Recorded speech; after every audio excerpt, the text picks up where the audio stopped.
Welcome back to Inside the Philippines. If you're new here, this is the channel where men who went looking for something in these islands, love, quiet, a second chance, a way out, sit down and tell you exactly what it cost them. We don't dress it up. We don't make anyone the hero. We just let them talk. Tonight's man is Peter. He's 54, Dutch, from up near Groningen, and he spent 30 years of his life on oil platforms out in the North Sea. The kind of work where a mistake doesn't cost you money, it costs you fingers, or worse. He is not a soft man. He'll tell you that himself, probably in fewer words than I just used. Now, most of the stories on this channel, you can see the shape of them coming. Lonely older fella, pretty young woman, a phone screen between them, and money moving in one direction. And when Peter first started talking to a nursing student down in Iloilo, that is exactly the shape it looked like. Everyone around him would have said the same thing. Poor Peter. Doesn't know what he's walking into. Here's the thing, though. Grief does something strange to a man. It hollows him out, yes, but sometimes it leaves something hard behind where the soft part used to be. And what Peter did with that hard part, once the messages started and the little requests began, well, let's just say the person on the other end of that phone made an assumption about who they were dealing with. And they were wrong about him in a way that took months to come clear. That's all I'll say. This one's going to sit with you, I think. Not because of how much he lost, but because of what he understood about himself along the way. Here's his story, in his own words. So, where to start? My name is Peter. I am 54 years old. I am from a village you have never heard of near Groningen, in the north of Holland, and for 30 years I worked offshore. Oil and gas platforms, the North Sea. 2 weeks on the rig, 2 weeks home. Helicopter out over the gray water. Helicopter back. You learn to sleep in a metal box while it shakes. You learn the alarms, which one means drill, which one means run. You learn who is reliable and who talks too much. That is the whole job, really. Reading people and reading pressure. I am not going to pretend I am a warm man. The work does not make warm men. My daughter, I have one daughter, she lives in Utrecht. We speak sometimes. She says I talk like I am filling out a form. Fine, maybe I do. On a platform you say what is true, you say it short, and then you do the thing. Feelings are for the beach, we used to say. 2 weeks on the beach. Cry if you must, then back to the metal box. I met my wife in 1994, Marika. I am not going to talk about her for very long because it is not that kind of story, and also because I cannot, still, some days. But you have to know about her, or the rest of it makes no sense. She was the noise in the house. That is the simplest way I can put it. I would come home from 2 weeks of engine hum and radio static and men who smelled of diesel, and she would be there, and there would be the radio going, and the kettle, and her on the phone to her sister, and the whole house would be full of sound. I did not always like it. I am being honest. Sometimes I wanted the quiet. God, that is a hard thing to remember now. She got sick in 2020. Ovarian, and if you have ever done the cancer years with somebody, you know it is not one thing. It is 1,000 small things over a long time.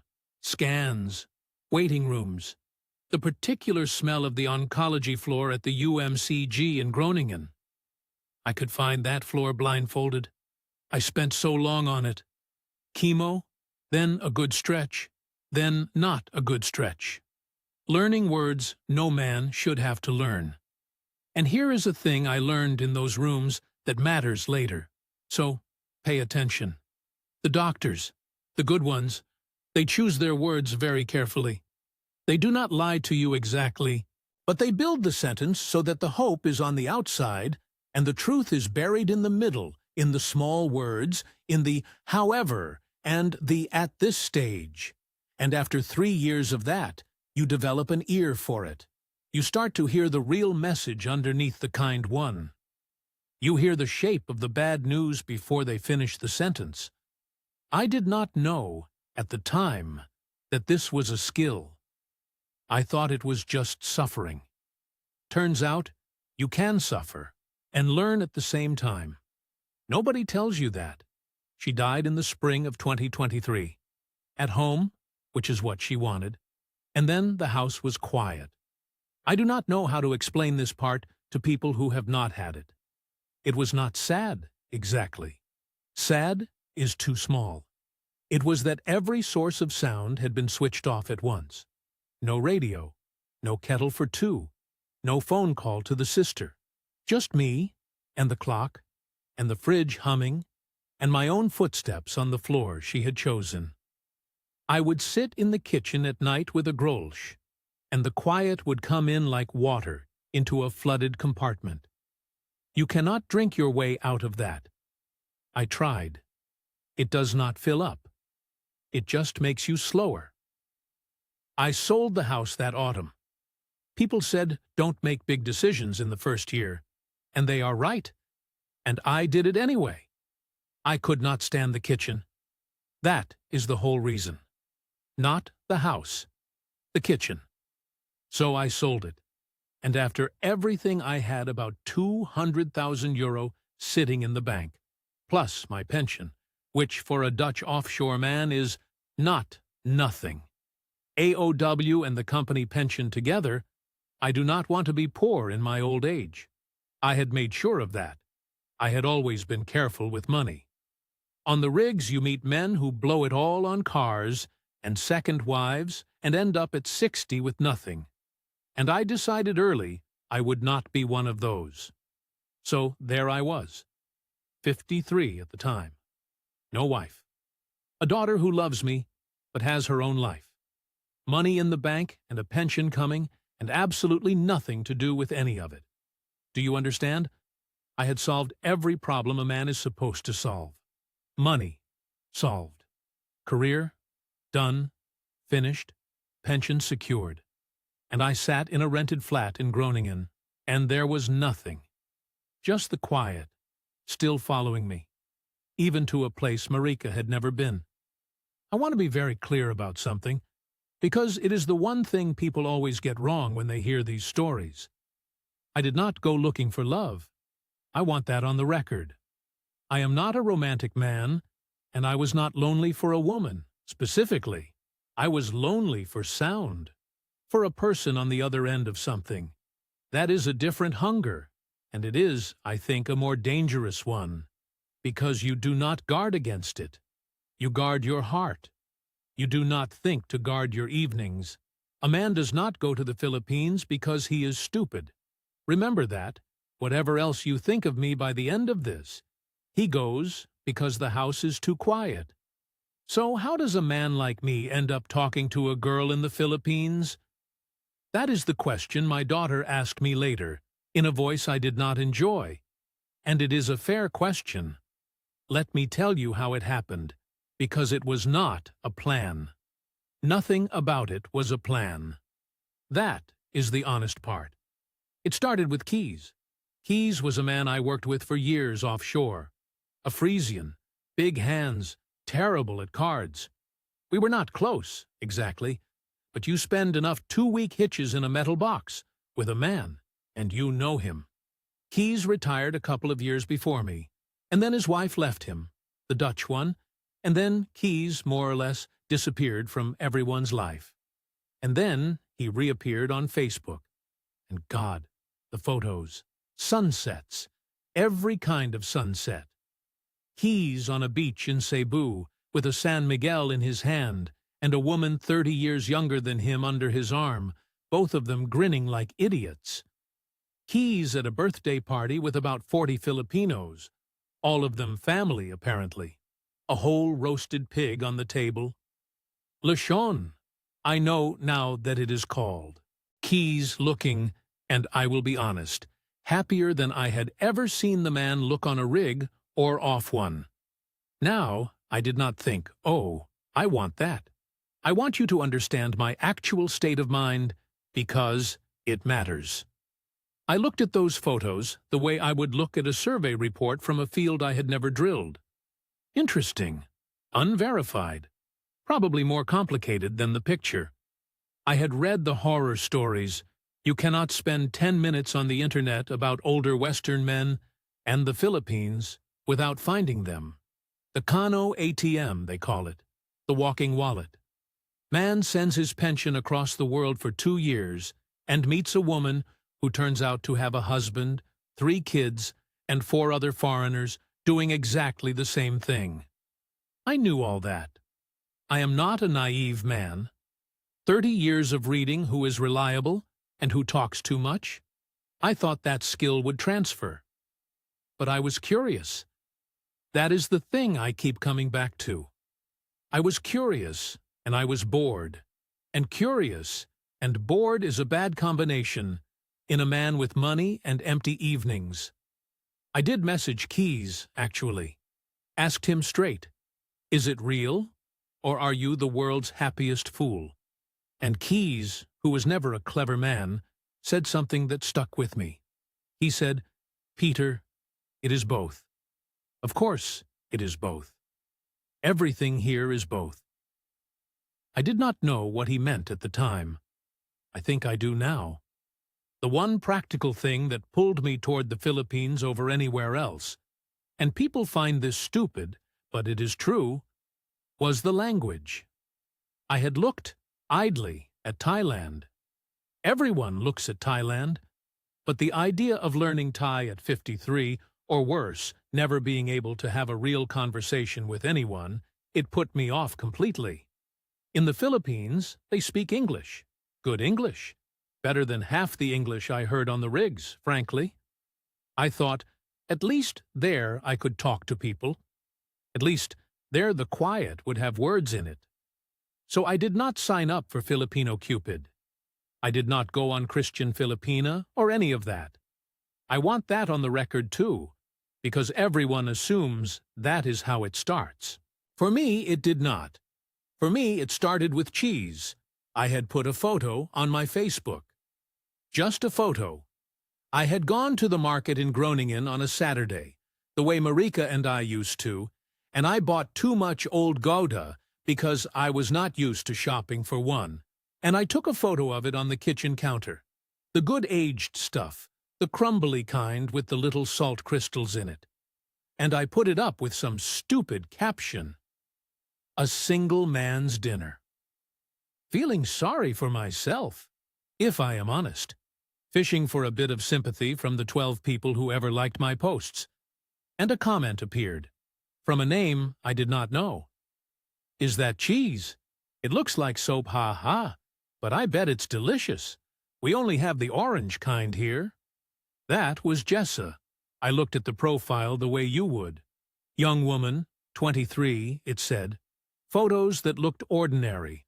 Not the glamour model nonsense you are warned about. Just a girl in a hospital-looking uniform, a girl eating at a Jollibee with friends, a girl in front of a church in what I now know was Iloilo.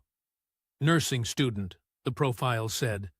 And I thought, well, this is either exactly the thing the internet warned me about, or it is a bored girl making a joke about cheese. Could be either. Probably both, as Keys would say. I replied, I do not know why. I told her it was Dutch cheese and that the orange kind was an American crime against dairy. And she laughed, typed, ha ha ha stop, with about 9 A's. And we were off. And here is the part 1 have thought about more than any other part of this whole business. For weeks, she did not ask me for a single thing. Not 1 guilder, so to speak. Not 1 peso. We talked about cheese, and then about my work, which she found genuinely fascinating. The helicopters, the platforms. She asked good questions, sharp ones. She told me about her studies, the exams, the professor she hated. She sent me photos of her lunch. Some rice and dried fish thing, tuyo she called it, said I would hate it. Normal. It was all so normal. She would message good morning. My time, it was the middle of the night, and I got in the habit of reading it with my first coffee. When I offered, once, early on, to send her a little something for her phone credit, she had mentioned her load was low, she said no. Firmly. No, no, no, I did not talk to you for that, please. And she was almost angry about it. And I remember sitting there thinking, well, there you go. So much for the horror stories. This one is different. I want to stop right there, on that exact thought, because that thought is the whole thing. That is the hinge the entire story turns on. This one is different. I have had a lot of time to think about why that worked on me. And it is this. I had come in braced for someone asking. My whole guard was built around the ask. I was ready to say no to a woman who wanted money. I was not ready. I had not built anything at all for a woman who wouldn't take it. The refusal disarmed me. It got in under everything, because a person who refuses your money cannot possibly be after your money. That is just logic. That is just common sense.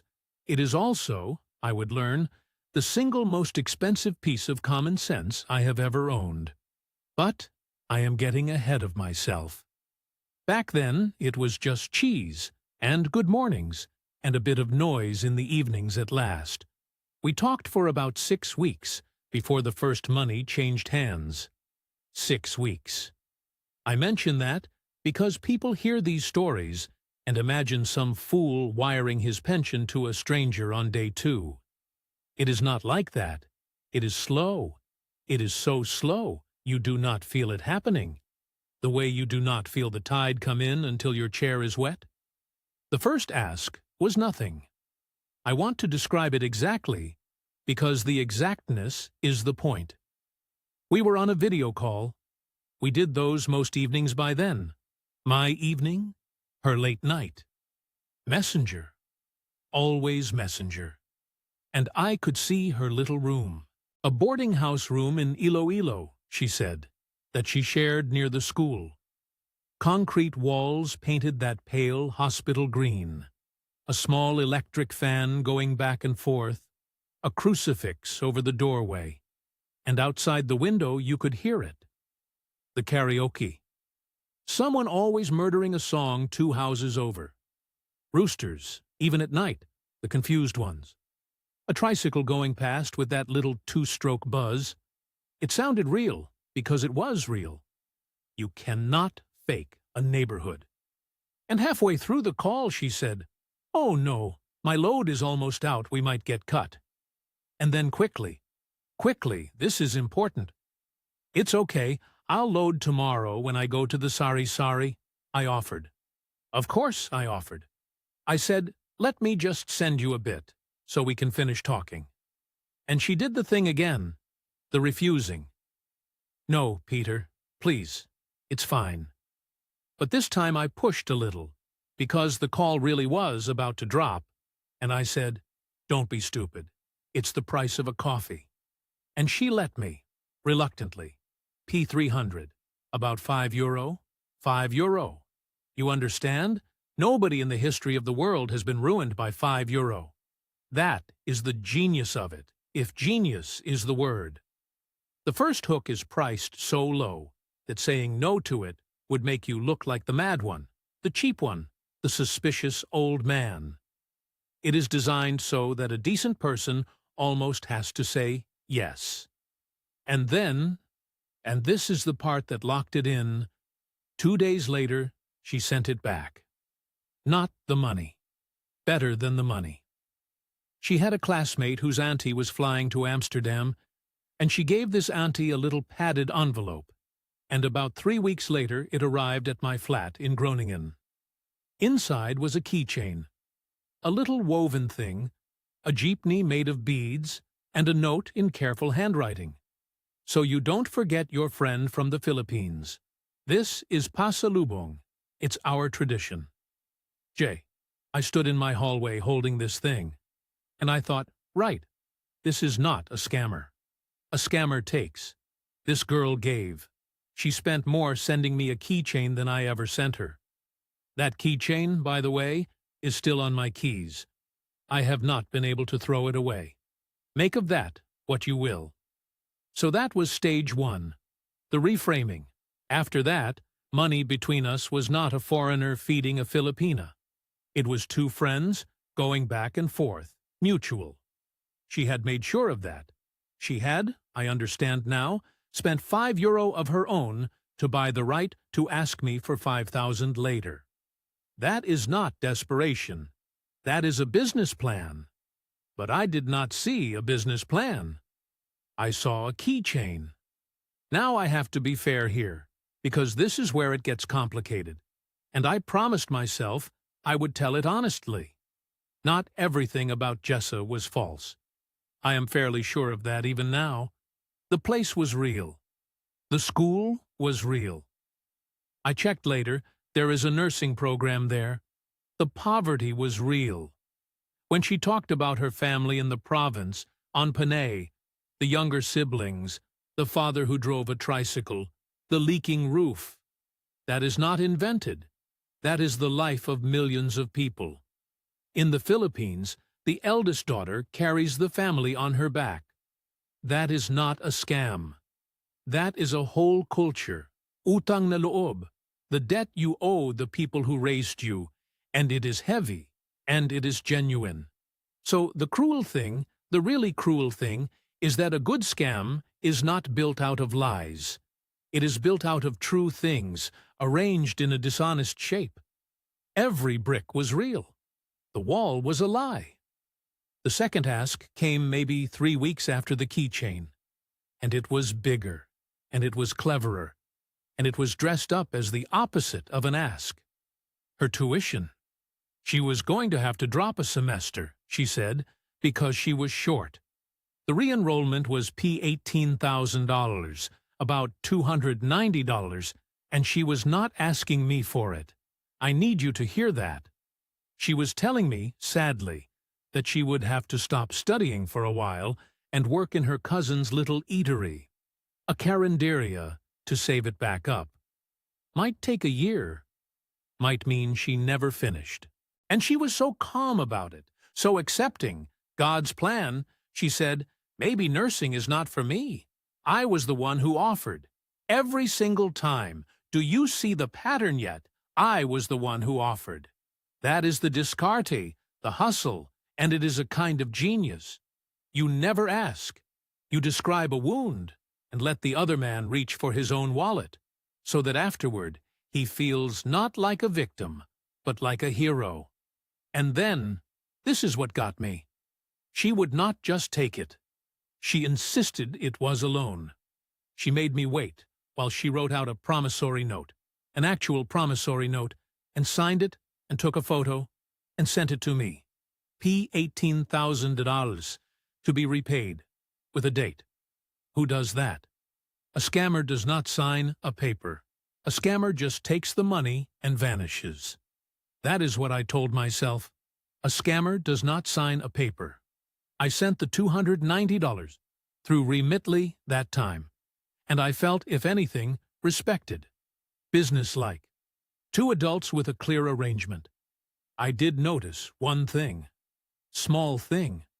When I asked her, just making conversation. When the semester actually started so I'd know when she'd be busy with exams, she was vague. Gave me a month, then a different month a week later. And I thought, she is bad with dates. Lots of people are. Marika never knew what day it was, either. Should have looked at a calendar right then. There is a Philippine school calendar. Anyone can find it in 10 seconds. Didn't. I filed it away instead, in that little notebook in the back of my head. The one from the rigs. The one where you write down the small wrong things and wait to see if they add up. It was starting to fill up. I just wasn't reading it back yet. The thing you have to understand about the months that followed is that most of it was good. That is the part nobody wants to hear. If it had all been asking, all been money, I'd have walked away like any sensible man. But it wasn't. It was mostly just a life. A small daily life, conducted through a phone. She'd message good morning with a photo of her breakfast, rice, an egg, that dried fish again. Daying tuyo.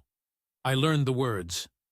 I'd send back a photo of my gray Groningen sky, and she'd say, "Brr, so cold, I would die there." We had jokes that were only ours. She called me her cheese man. When something annoyed her, she'd send a voice note ranting in a mix of English and Ilongo, and I understood maybe half, but I'd listen to the whole thing twice. The flat was not so quiet anymore. That is what she was actually selling, and God help me, it was a good product. Somewhere in there I stopped calling it what it was. In my own head, I mean. It stopped being this thing I am observing and became Jessa. A person. My person, sort of. I did not say the word girlfriend out loud. I am 54 and not an idiot, but I felt it creeping in around the edges.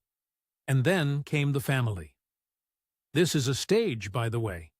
If you have watched enough of these on this channel, you know it is always a stage. The family arrives. One evening she turned the camera around during a call, and there they were. Her mother, shy, waving, "Hello, Po. Thank you, Po, for being good to our Jessa." A couple of younger siblings crowding in, giggling, and her Lola, the grandmother. Tiny old woman in a faded duster dress, beetle-stained teeth, and she reached out and touched the phone screen like she was touching my face and said something long and soft in Ilongo, and everyone went quiet, and Jessa translated. She says God sent you. She is praying for you every day at the Santo. Now, I want to be fair to these people because I have thought about them a lot since. I do not believe that Mother was acting.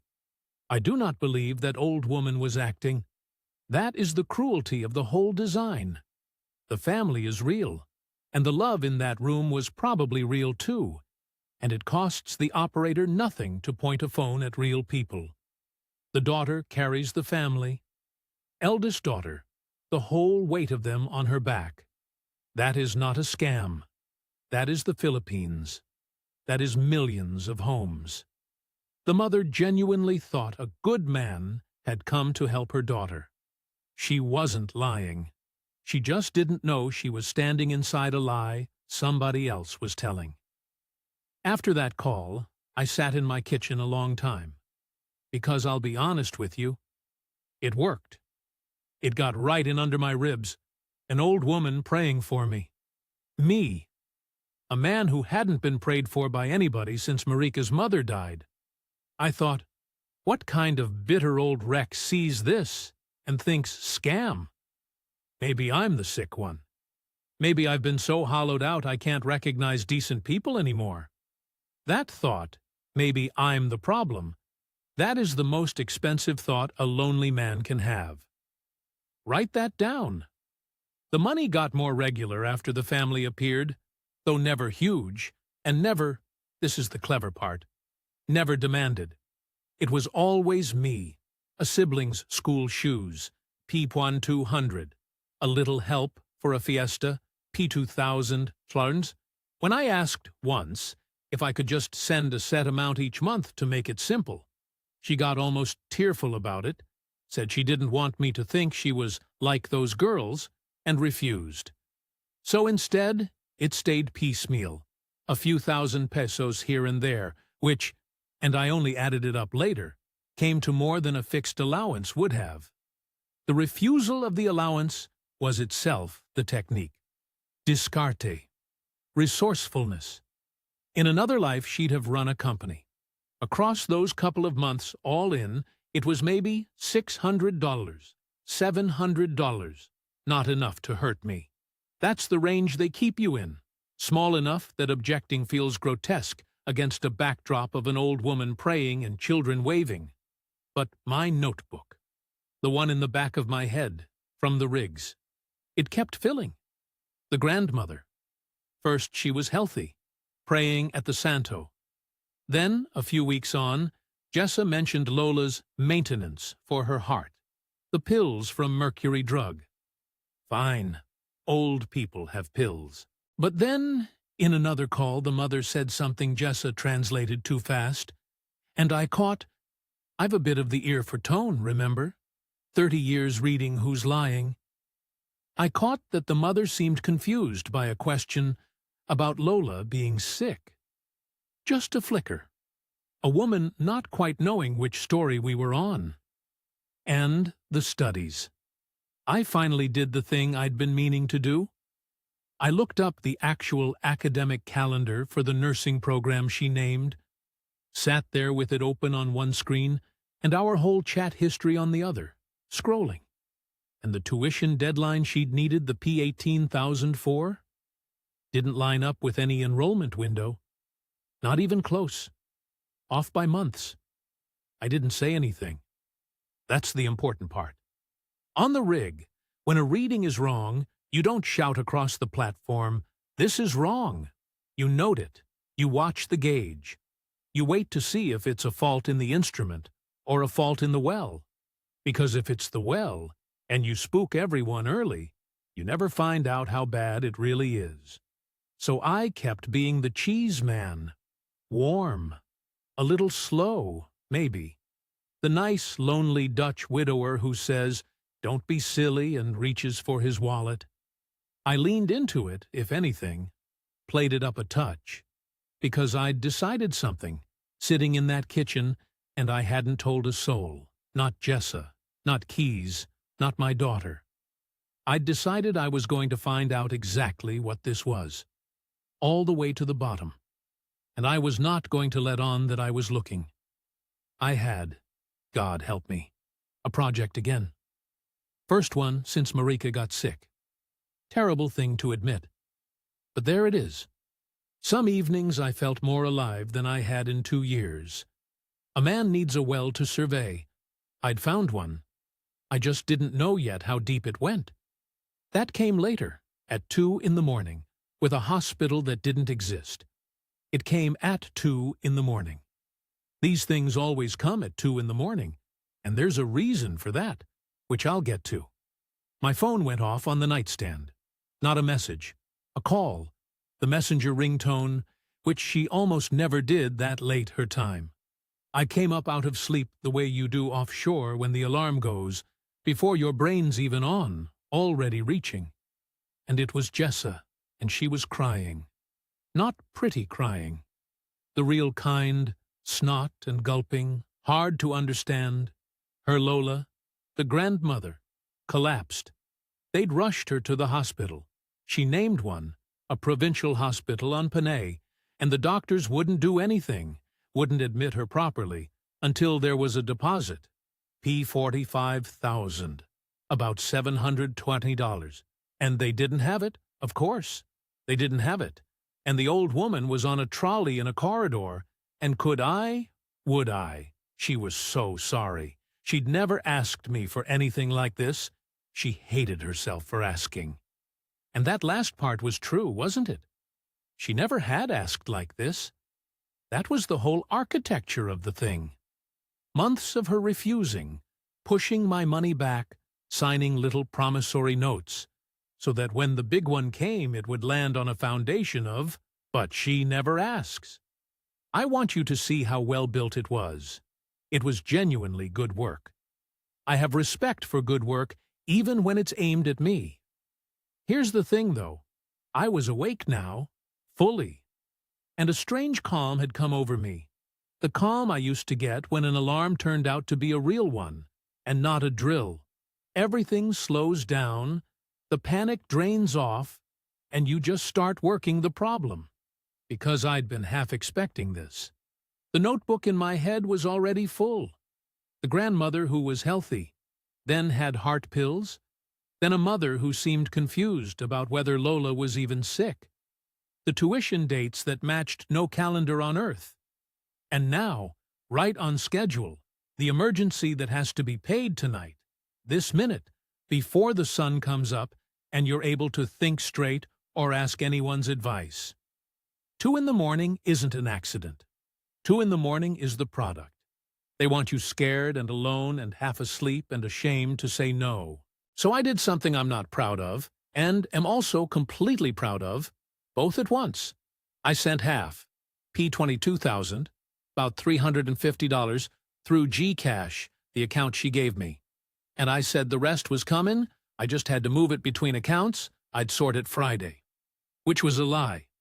I had $200,000 sitting in one account I could have moved in 90 seconds.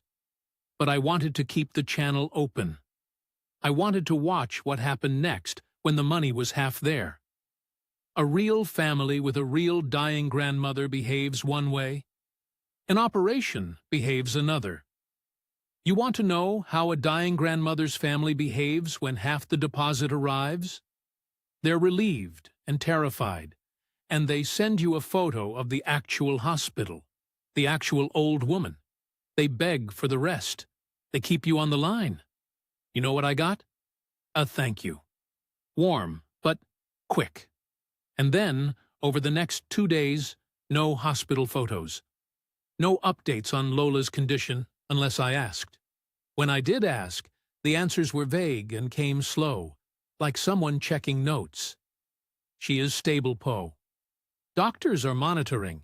I asked which ward so I made something up, so I could send flowers through a Manila delivery service. Long pause. Then, a ward name. I looked up the hospital. Rang them, actually, in the daytime. The real hospital. Got a real woman on reception. Asked in my slow, careful English whether they had a patient by the grandmother's name. They did not. No such patient. No such admission. And the ward I'd been given, they didn't number their wards that way at all. I sat with the phone in my hand in that gray kitchen for a long while. I'd love to tell you I felt triumphant. I didn't. What I felt was tired and a bit sick, and underneath it this low grief I hadn't expected. Because some childish part of me, right up to the last, had been hoping the hospital would say yes. Yes, she's here, she's real, you were wrong to doubt her, go be happy. I hadn't known I was hoping that until it was taken away. Confirming a lie doesn't feel like winning. It feels like a small second bereavement.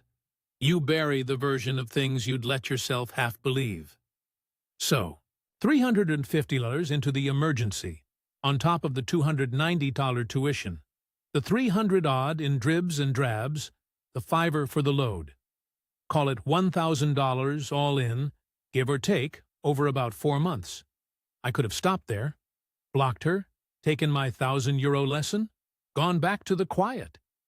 And a sensible man probably would. But then, 3 days later, while Lola was apparently still recovering in a hospital that had never heard of her, Jessa floated the big one. Gently. As a dream, not a demand. That was always the style. There was a nursing board review program in Manila. Expensive, but with a guaranteed hospital placement after. A real career, a way out of the province for good.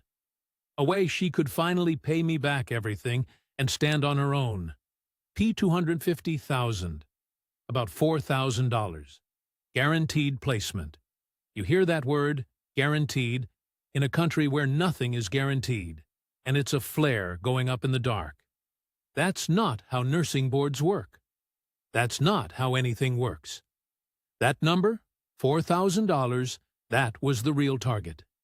Everything before it, the load, the keychain, the notes, the crying grandmother, all of it had been building the runway for that one plane to land.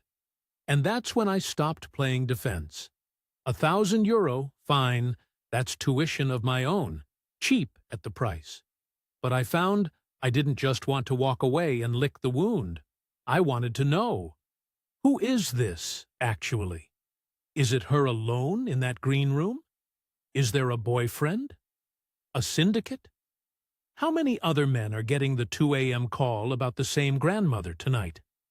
I needed to see it from the other side, and I'd thought of a way to do exactly that.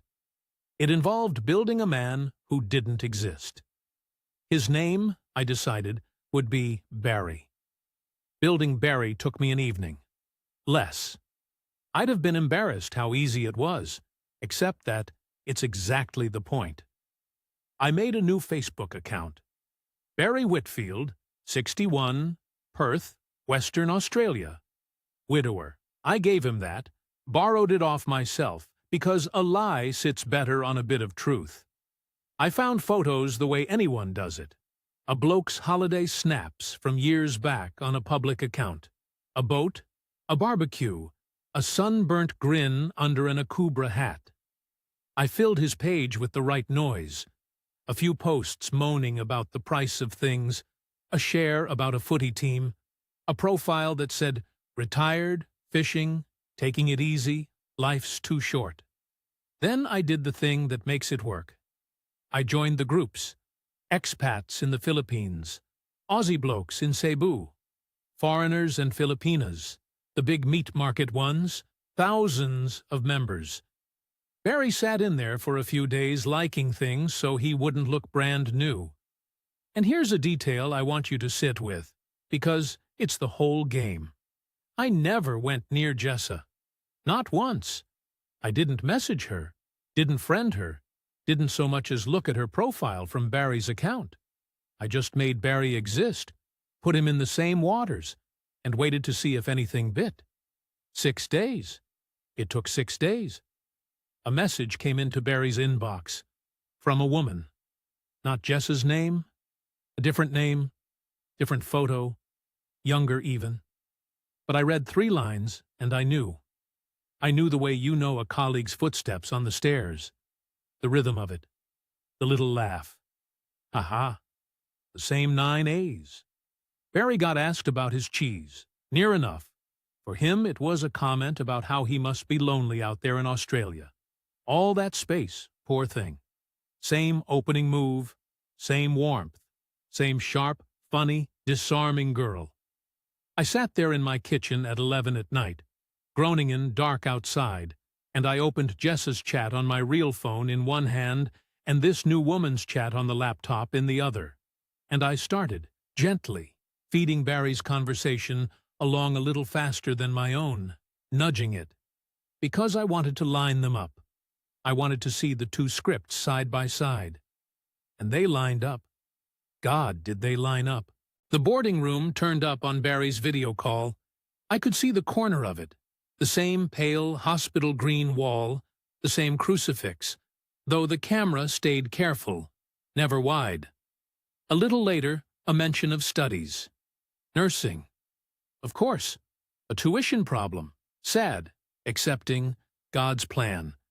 And then, I'd been waiting for it, I actually said it out loud to my empty kitchen. Here she comes. A grandmother. A Lola. Heart. And within about 10 days on Barry's timeline, compressed, the same 2 a.m. shape of a hospital, a deposit, a number. Now I want to tell you the moment that finished it. Not because it was dramatic, because it wasn't, and that's what made it land like a hammer. One night, late, the 2 chats were both live at once. Me as Peter, being asked how my search for the review fee was going. Barry, being softened up with the early affection. And a message came through to Peter. Good night, my love. God is testing us, but he brought you to me for a reason. Sleep well, cheese man. And I sat there, and I watched, and about 4 minutes later, near enough word for word, minus the cheese. Good night.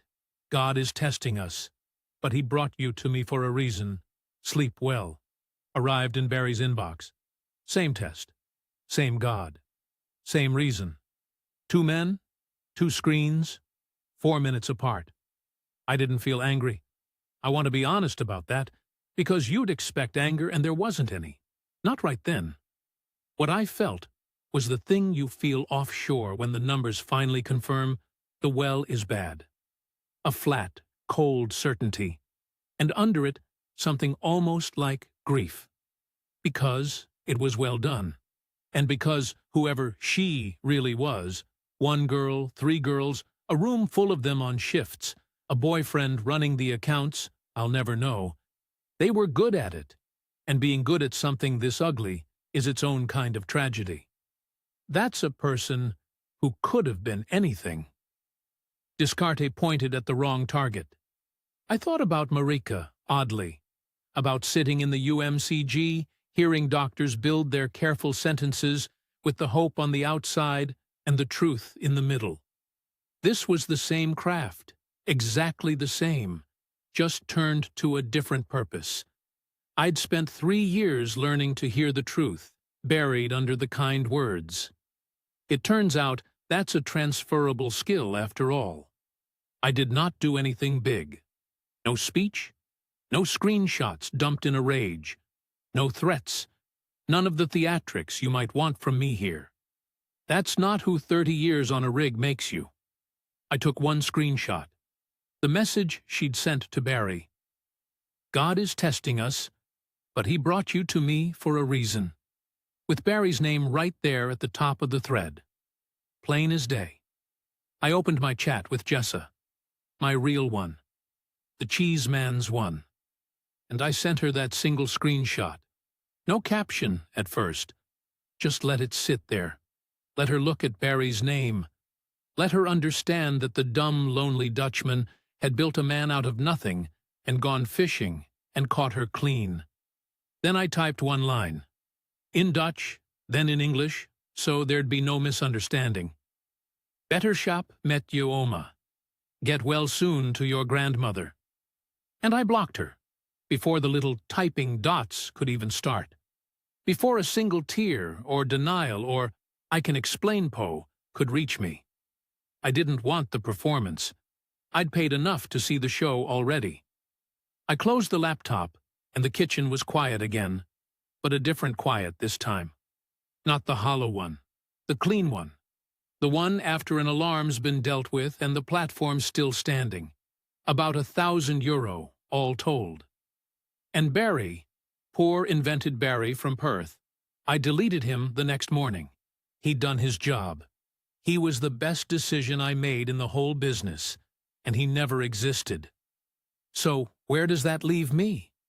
That's the question, isn't it? That's the one everyone asks at the end. Let me do the sums first, because I'm a sums man, and you deserve the real figure. The load, the little bits, the school shoes and the fiesta, the tuition, that P18,000, with its beautiful signed promissory note I'll never see honored, and the half of the hospital deposit I sent as bait. All in, across about 4 months, a little over €1,000. Call it $1 to $50 if you want it exact. Against 200,000 in the bank and a good pension, that is nothing. That is a bad night at a casino. Men on this channel have lost their houses, their retirements, their whole second act. One lost the price of a decent weekend in Amsterdam, and I bought something with it, which I'll get to. I never told Keys.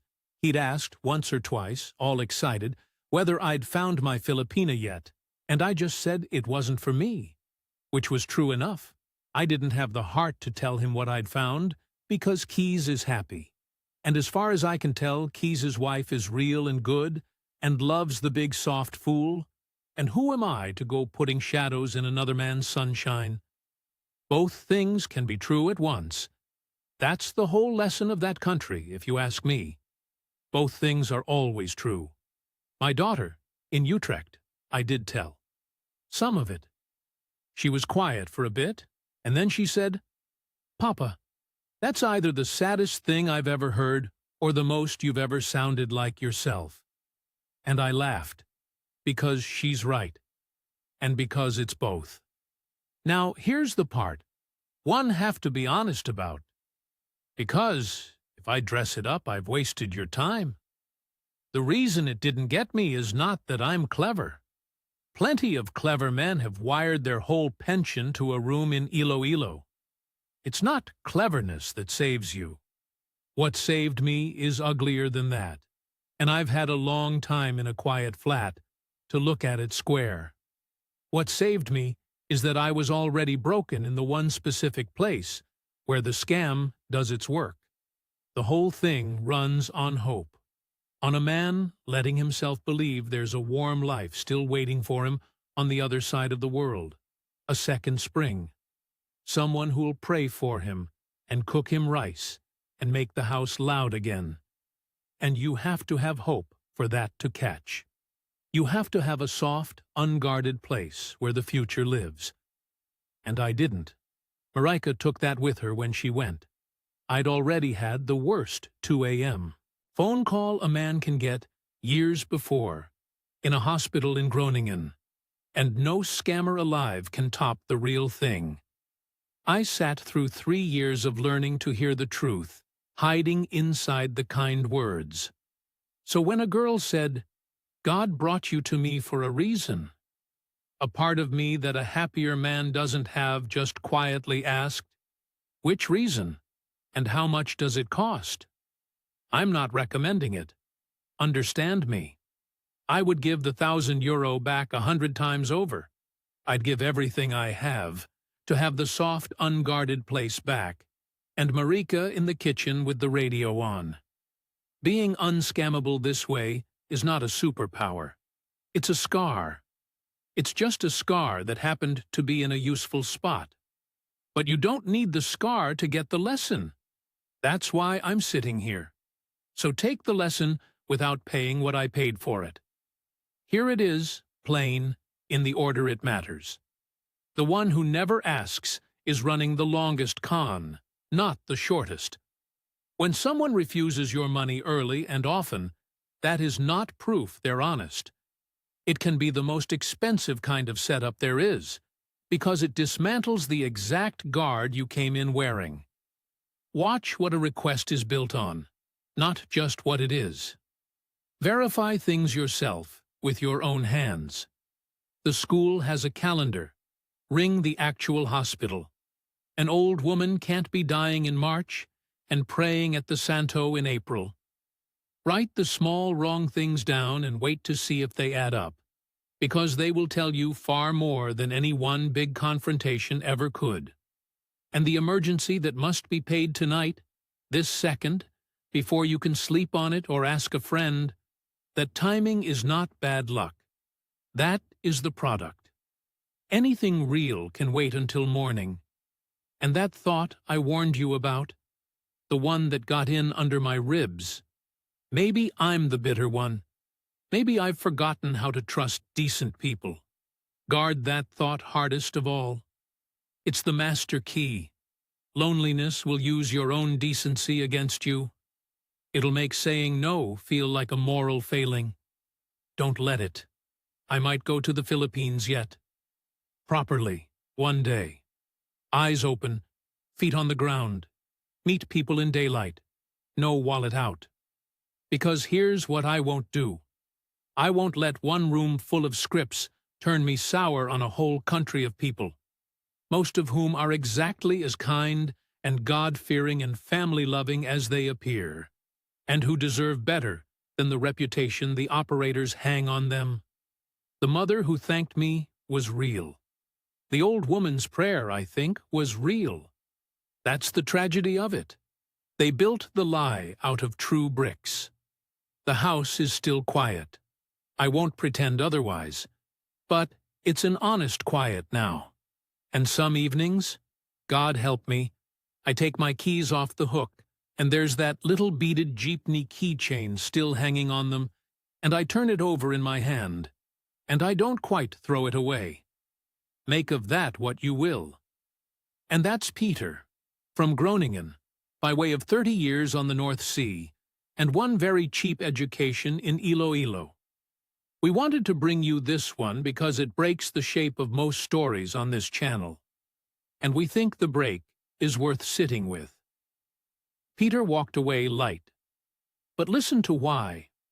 Not because he was sharper than the men who lost everything he'll be the first to tell you he wasn't. He walked away because grief had already burned out the exact part of him the whole scheme needs to catch fire. That's not a happy ending. That's a man telling you the armor cost him more than any scammer ever could, and that he'd hand it straight back if he could. So take the part you can use without paying his price. The slow build is more dangerous than the fast one. She never asks for money is not the safe sign it feels like. Sometimes it's the trap being built with care. Verify with your own hands. Let anything real wait until morning. And watch, most of all, for that quiet voice that tells you your caution makes you a bad man. That voice has emptied more bank accounts than any sob story ever written. If you're out there in a quiet house tonight, thinking a warm light on a phone screen might fill it, we're not here to tell you not to look. We're here to tell you to look with your eyes open, the way Peter finally did. Thanks for watching. Look after yourselves, verify everything, and we'll see you next time, here on Inside the Philippines.